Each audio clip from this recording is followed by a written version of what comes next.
사람은 그냥 태어나는 것 그 자체로 존귀한 사람은 아무도 없습니다. 아무리 그 왕궁에서 태어났다 할지라도 고관대작의 집에서 태어났어도 사람은 태어나면 피덩이에 불과합니다. 존귀하고 아름다운 흔적은 아무것도 없습니다. 그리고 엄마 뱃속에서 나오면 아이가 머리부터 시작해서 찌그러져 있고 막 피범벅이 되어 있지요. 네.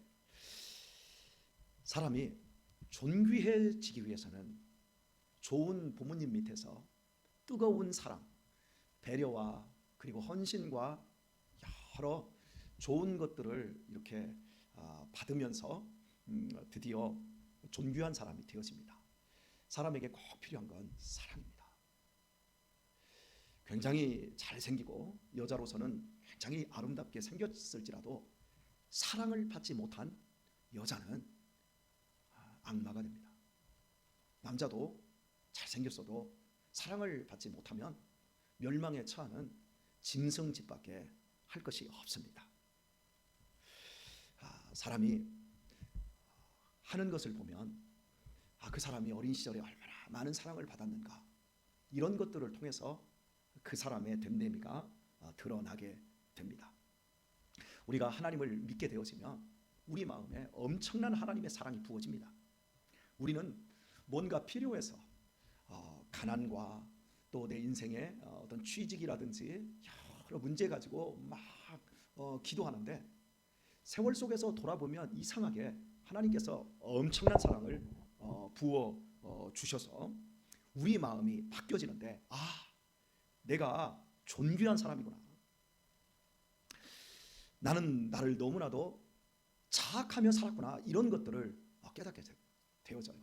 제가 지금까지 살아오면서 제 아내를 통해서 하나님의 음성을 여러 번 들었는데 그게 뭐냐면 당신은 당신을 사랑할 줄을 몰라, 당신은 당신을 아낄 줄을 몰라, 당신을 사랑하지 않고 당신이 편하지 않고 무슨 목회를 하겠다라는 거야. 당신이 편해야 돼. 하나님은 당신이 편하기를 원하셔. 너무 그 부분에 스트레스 받지 마. 당신이 너무 그 열심히 하는 거 있잖아, 그걸 하나님께 영광 돌리고 하나님이 기뻐할 거라고 생각하지 마. 물론 하나님이 기뻐하시지만 다른 편에서도 생각해봐. 우리 아들들이 엄마 아빠를 기쁘게 하겠다고 땡볕에 나가서 아침부터 막 밤늦게까지 매일같이 일하면서 아버지 기쁘시죠? 아버지 기쁘시죠? 이러고 있다고 하면 당신 기쁘겠어? 때로는 쉬어. 때로는 마음에 있는 걸 내려놔. 그리고 정해진 틀 속에서 다람쥐 쳇바퀴 돌듯 그렇게 열심히 하면서 나는 하나님을 기쁘시게 하고 있어요, 그러지 말고 조금 생각을 좀 달리 해봐. 당신 그 자체로 하나님이 너무 사랑하시고 너무 하나님이 당신을 좋아하셔. 그걸 즐겨. 그게 안 된 상태에서 열심히만 하다 하면 그다 율법적으로 가는 거, 그쪽으로 조심해야 돼. 제가 이런 걸 참 예전부터 많이 들었는데 이 말이 안 들렸어요. 그런데 요즘은 이 말이 조금 들려요. 예전에는 힘과 기운이 같은 건 줄 알았어요. 기운만 세면 힘도 있는 줄 알았어요. 힘이 있으면 기운도 있는 줄 알았어요. 그런데 힘은 있는데 기운이 없을 때가 있고요, 기운은 있는데 힘을 못 쓸 때가 있어요. 어제 같은 경우 예배 끝나고 우리 식사 모임하고 그리고 집에 가서 우리 아이들과 함께 제가 또 가정사역을 또 해줘야 되는데 아이들과 함께 야구를 해야 되는데 운동장에 나갔는데 야구할 힘은 있는데 기운이 없는 거예요. 그 운동 몸을 애들은 바로 운동장 나가면 막 곧바로 막 공 던지고 막 치고 이러는데 저는 운동을 하기까지 충분히 몸을 데펴야 돼요. 몸을 다 풀어야 돼요. 발목, 팔목, 무릎, 어깨, 허리, 이러기 위해서 다 이게 풀고 그리고 나서 운동장을 한 5바퀴 정도 뛰고 그리고 나서 이제 본격적으로 이제 운동을 시작을 해야 돼. 이거 하기까지 뭐 팔굽혀펴기도 하고 뭐 다리 허리 막 다리 잡기도 하고 막 여러 가지를 다 해야 돼. 그리고 나서 이제 운동을 하려고 하니까 기운이 없어서 못하겠는 거야. 그래서 공 몇 번 캐치볼 하다가 야 아버지가 도저히 기운이 없어서 못하겠다. 근데 아버지 공 잘만 던지는데요.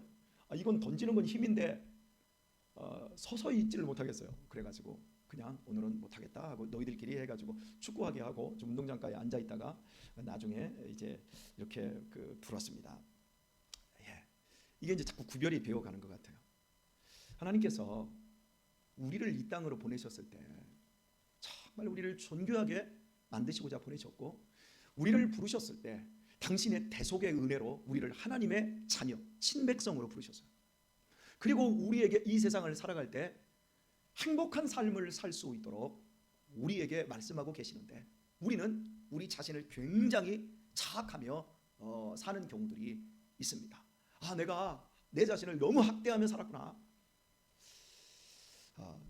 이런 과정들을 통해서 우리는 존귀함을 되찾게 되어집니다.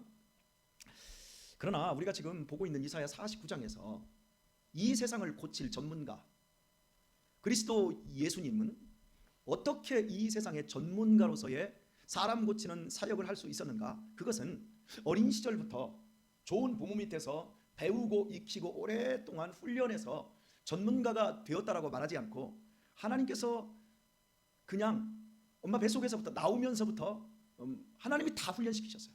그리고 철저하게 숨기셨다가 때가 되어 세상에 드러내놓고 사람들을 고치기 시작하는, 이렇게 일하실 것이다 라고 하는 걸 이사야 49장이 말하고 있는 걸 우리가 지난주에 1절에서 4절까지의 말씀을 통해서 계속 확인했습니다.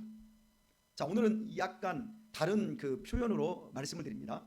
5절을 보면 나는 여호와의 보시기에 존귀한 자라, 나의 하나님이 나의 힘이 되셨도다. 이 땅에 오실 사람을 살리고 고칠 전문가는 태어나면서부터 존귀한 분이셔요. 태어나면서부터 핏덩이지만 존귀한 분이셔요. 왜? 그분은 죄인으로 태어나지 아니하고 성령으로 잉태하여 이 땅에 그리스도로 오셨기 때문입니다. 그분은 처음부터 존귀한 자이십니다. 그래서 예수님이 태어날 때 지극히 높은 곳에서는 하나님께 영광이 되었고, 땅에서는 기뻐하심을 입은 사람들 중에 평화가 임해버렸습니다. 천사들이 노래하고 모든 별들의 움직임이 달라져 버리고 온 우주적으로 그분이 오실 때 그 존귀함의 영광을 돌렸고, 선택받은 그 목자와 동방 박사들은 그 어린아이를 끌어안고 왕이 나셨도다, 만왕의 왕이 나셨다고 감격하고 기뻐했어. 그분은 분명히 존귀한 자였어요. 비루하지 않았어요. 그리고 말씀을 계속해서 봅니다.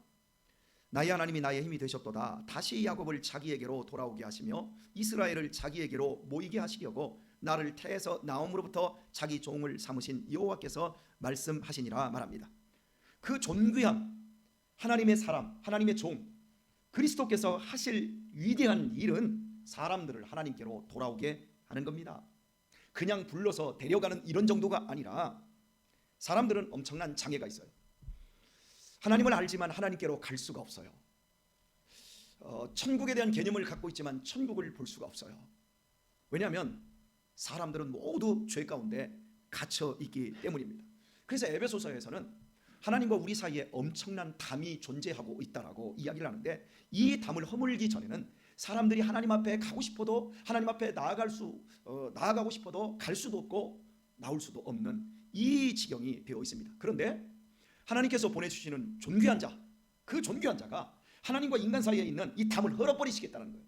그리고 막힌 담을 헐어버리고 저 죄악편에 있었던 하나님께로 도저히 갈 수 없는 사람들을 끄집어서 하나님 앞으로 돌아오게 하는 이 일을 하시겠다고 지금 약속되어 있는 본문을 우리가 설교 듣고 있는 것입니다. 여러분, 북한과 우리나라가 하나입니까? 둘입니까? 북한과 남한이 하나인데, 한 민족인데 벌써 분단된 지가 70년이 넘는 세월을 이렇게 살고 있습니다. 혹시 철책선을 가보셨습니까? 그 단순한 철조망 하나가 남과 북을 가로막고 있고요. 그 조그마한 단절이 우리 민족의 엄청난 고통이 되고 있어요. 저 철조망을 허무는 그 지도자는 우리 민족의 영웅이 될 것입니다. 아마 현대사의 세계에서 가장 큰 영웅이 될 것이고, 분명히 노벨 평화상을 받게 될 것이고, 우리 역사 속에서도 역사적으로 가장 위대한 인물로 기록이 될 것입니다. 저거 허물려고 했던 지도자들이 있어요. 저 북한의 김일성은 탱크로 그냥 밀어붙여가지고 무력으로 저거 허물려고 했어요. 그런데 그게 안 됐어요. 더 견고해졌지요. 그리고 허물 생각도 안 하고 그 안에서 나머지 어떤 군사 정권의 지도자들은 그 이데올로기를 강조하면서 더 분단을 더 강화시켰어요. 그런데 저걸 허물려고 했던 지도자들이 있었어요. 김대중 대통령이 있었고, 그리고 이번에 이 정부의 대통령 문재인 대통령이 저거 허물려고 했어요. 그래서 초창기에 허물어질 수도 있다고 생각했어요. 왜? 트럼프와 우리 대통령과 북한의 지도자가 판문점에서 둘이 탁 만나고 막 사진 찍고 어깨 동무할 때 곧 통일이 될 것처럼 막 느껴져가지고 그때 어떤 일이 벌어졌습니까? 파주 쪽에 있는 막 땅값이 하루에 50만 원씩 오르더니 그 땅값이 20배가 올라 그랬어요. 통일이 곧 되리라고 생각이 되었어요. 그리고 트럼프가 저 싱가포르인가요? 거기에서 김정은하고 딱 만나게 되어질 때, 야, 이제 통일될 수 있겠다. 그런데 그 이후 거기까지였습니다. 통일은 고사하고 더욱더 서로를 미워하고 잡아먹으려고 하고 있습니다. 이렇게 저까지 철조망 하나 걷어내는 것, 철조망 걷으면 너무너무 좋은 일이 생기는데 저거 안 걷어내는 거예요. 못 걷어내는 거예요. 이 제약, 이 담. 그런데요, 인간과 인간 사이, 인간과 인간 사이, 민족과 한 민족 사이에도 이런 담이 존재하는데, 하나님과 사람 사이의 담은 저런 휴전선과는 비교가 되지 않을 담입니다. 엄청난 제약이 하나님과 인간 사이를 막고 있습니다. 그것은 죄의 철조망입니다. 이 죄의 담은 이 세상의 어떤 전문가도 뚫어낼 수가 없습니다. 그래서 이 철조망 안에서 사람들이 그냥 맴돌고 있는 거예요. 하나님께로 갈 길이 없어요. 갇혀있기에 막 분노하고 절망하고 미워하고 이러면서 막 죽어가고 있는 거예요. 그래서 한 세대가 다 죽어가고 있어요. 그 다음 세대도 다 늙어가고 있고요. 저 통일이 언제 올지 몰라요. 이 비극. 그런 것처럼 이 땅에 고통이라고 하는 건 돈 없는 고통, 여러 가지 그 고통, 가시적인 고통들이 눈에 보이는 고통들이 있습니다. 그러나 진짜 고통은 사람들이 하나님께로 갈 수 없다는 거예요. 하나님께로 갈 수 없기에 하나님께서 누구를 보내주십니까? 죄 없는 자, 태어나면서부터 죄가 없이 존귀한 자, 그 존귀한 자를 하나님이 능력 있게 하셔서 당신의 힘을 더하셔서 그 죄의 담을, 죄의 울타리를 다 무너뜨려버리고 죄의 울타리를 다 걷어내버리시고 당신의 백성들을 당신께로 돌아오게 하시겠다고 예수님이 오시기 전 2000년 전, 700년 전에 이런 예언을 여기에다 갖다 놓고 있는 겁니다. 오늘의 말씀을 맺겠습니다. 여러분, 우리 보신탕 먹잖아요. 개 사육 농장에서 사료를 먹고 크는 개는 거의 없습니다. 제가 2019년에 그 선정된 올해의 책을 우리 유신이하고 2주 동안 지난주까지 읽었는데요. 거기에 보면 닭 사육, 개 사육, 돼지 사육장의 그 행태를 한승태라고 하는 사람이 직접 거기 들어가서 20년, 한 4, 5년 동안 일을 하면서 다 체험한 이 책이 있어요. 거기에 보니까 개 있잖아요. 개를 게이지, 이 게장에다가 넣고 개를 갖다가 거기다 딱 집어 넣으면요, 한 마리씩 집어넣는 게 아니라 게이지에다가 이게 몸도 돌리지 못할 정도로, 한 발도 뛰지 못할 정도로 거기다 그냥 집어넣는데, 바닥은 철조망으로 이렇게 해놔가지고 제대로 서지도 못해요. 거기다 집어넣고 음식 짬한 걸 갖다가 하루에 아침 6시에 한 번 줍니다. 그리고 거기다 가다 놓는데 그 새끼를 이렇게 낳으면 새끼의 10마리 중에 9마리가 죽고 한 마리만 애미가 되는 거예요. 여러분 놀라지 마십시오. 우리 닭 있잖아요. 우리 대한민국에서 닭이 그 버려지는 순놈 있잖아요. 병아리 감별해가지고 암놈만 하고 순놈은 다 버려서 죽이잖아요. 그 쓰레기통에 넣고서 다 해가지고 거름 만들어 버리는데 4천만 마리가 이게 죽습니다. 그런데 게장 안에 이게 딱 집어두는 개가 문이 열리면 자유를 얻잖아요. 그래서 종종 문이 열리는 거예요. 그 게장 안에 막 그 좁은 데 막 딱 갇혀가지고 이러고 있는데 그 짬을 주면 정신없이 먹는데, 이게 스트레스 때문에 그 막 썩어가는 막 구더기가 있는 막 이거 고기를 막 그냥 먹는 거예요. 막 먹는데 그 개들을 밖에다 내놓으면 이게 스트레스가 해소되면 그 더러운 거, 냄새 나는 거 셔터진 걸 안 먹어요. 그런데요, 게이지의 문이 종종 열릴 때가 있어요. 열리면 이 개들이 문이 열렸으니까 자유다 하고 나와서 도망을 쳐야 될 거 아니에요. 도망칠 생각만 하고 있어야 될 거 아니에요. 근데 게이지 문이 열려도 개들이 도망을 안 칩니다. 안 나옵니다. 끄내려고 하면 그 게이지 그 좁은 데서 더 안으로 기어 들어갑니다.